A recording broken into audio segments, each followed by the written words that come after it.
Hello everybody. तो आज हम क्लास 10th का सेमेस्टर 2 का जो ड्रामा है, मेरा सबसे फेवरेट जूलियस सीजर, वो पढ़ने जा रहे हैं। लेकिन उससे पहले मैं आपसे कुछ बात करना चाहता हूँ।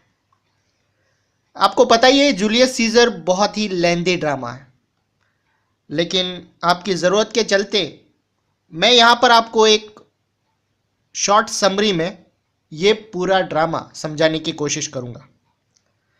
वैसे हमारे सिलेबस में तो एक्ट 2 से सीन 2 तक है, मतलब वहाँ से ड्रामा स्टार्ट होता है। लेकिन यहाँ पर मैं आपको मोर देन टेक्स्ट बुक पूरा ड्रामा शॉर्ट समरी में समझाऊंगा। आई होप एटलीस्ट ये आपके कॉन्सेप्ट क्लियर करने में हेल्प करेगा। तो चलिए शुरू करें। चलिए, एक्ट 1 सीन 1 नाटक में रोम की एक गली में शुरू होता है। छुट्टी मना रही एक भीड़ को दो ट्रिब्यून यानी कि लोगों के रिप्रेजेंटेटिव फ्लेवियस और मार्लस डांट रहे हैं।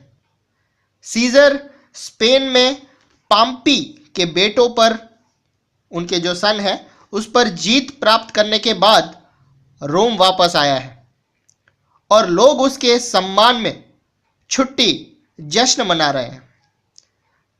पाम्पी रोम का ही एक जनरल था, लेकिन अब वो सीजर के साथ पावर या रूल की लड़ाई के कारण विद्रोही बन गया था और स्पेन में रहकर अपनी आर्मी यानी कि सेना को मजबूत कर रहा था। लोगों के रिप्रेजेंटेटिव यानी कि प्रतिनिधि फ्लेवियस और मार्लस लोगों की इकट्ठा हुई थी, उस भीड़ को ये कहकर कोसते हैं कि वो पाम्पी को भूल गए हैं, उसके प्यार को भूल गए हैं। वो भीड़ को वहां से गुस्सा करके भगा देते हैं। जब भीड़ तितर बितर यानी कि इधर उधर हो जाती है, तो दोनों ट्रिब्यून यानी कि जनता के यानी कि लोगों के प्रतिनिधि सीजर की इमेजेस पर, उस पर से हार और रिबन उतारना शुरू कर देते हैं। उन्हें सीजर की बढ़ती हुई ताकत या पावर में खतरा दिखाई देता है। नेक्स्ट है एक्ट 1 सीन 2। सीजर अपनी वाइफ कैल्पुनिया और कुछ नौकरों के साथ एंटर होता है। वो लूपरकल के त्योहार यानी कि फीस्ट ऑफ लूपरकल जो 15 फरवरी को मनाया जाता है, ये रोम में इसलिए मनाया जाता है फॉर प्योरिफिकेशन एंड फर्टिलिटी। तो इस त्योहार में शामिल होने के लिए जा रहा है। इस त्योहार में कुछ पादरी लोग बकरियों और एक कुत्ते की बलि देते हैं और फिर उनका प्रसाद बांटा जाता है। बलि दिए हुए जानवरों की चमड़ी से पादरी लोग रस्सियां यानी कि रोप्स बना लिया करते हैं। फिर वो अपने हाथों में चमड़े की एक एक रस्सी पकड़कर नगर की दीवार के साथ भागा करते थे। ये विश्वास किया जाता है कि इस चमड़े की रस्सी के साथ टच की गई किसी और का या किसी औरत का बांझपन, यानी कि अगर किसी औरत के बच्चे नहीं हो रहे हैं तो वो सॉल्यूशन हो जाता है, यानी कि उसका बांझपन खत्म हो जाता है। जब सीजर और उसकी वाइफ लूपरकल के खाने के लिए जा रहे थे, तो एक ज्योतिषी सीजर को चेतावनी देता है कि वो 15 मार्च के दिन बचकर रहे। लेकिन सीजर उसकी तरफ कोई ध्यान नहीं देता।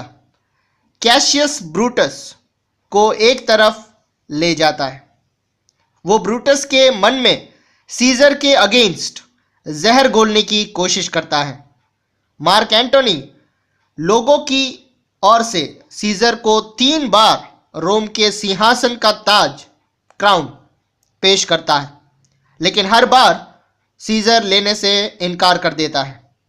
फिर भी ऐसा लगता है कि जैसे वो ताज को एक्सेप्ट करने के लिए बेचैन हो रहा हो। कास्का को ये सब अच्छा नहीं लगता है। उसे सीजर की बढ़ती हुई ताकत में खतरा दिखाई दे रहा है। कैशियस ये डिसाइड कर लेता है कि वो ब्रूटस को सीजर के अगेंस्ट भड़काने के लिए कुछ भी करेगा। नेक्स्ट है एक्ट 1 सीन 3। रात का टाइम है, बिजली चमक रही है और बादल गरज रहे हैं। कुछ अनहोनी बातें होने का पता चलता है।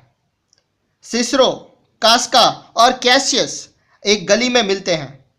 सिसरो के चले जाने के बाद कैशियस सीजर के अगेंस्ट कास्का के कान भरता है और उसको षड्यंत्र में शामिल करने के लिए सफल हो जाता है।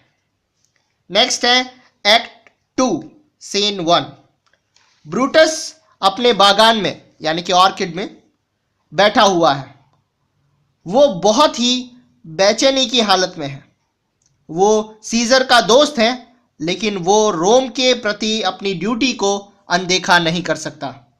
कैशियस अपने 5 साथी षड्यंत्रकारियों के साथ एंटर होता है। सीजर का मर्डर करने का उस प्लान को अंजाम देना था। जब वहां आए लोग वापस चले जाते हैं तो पोर्शिया, जो ब्रूटस की वाइफ है, अपने पति से मन की परेशानियों के बारे में पूछती है, लेकिन ब्रूटस वादा करता है कि वो उसे ये सब बाद में बताएगा।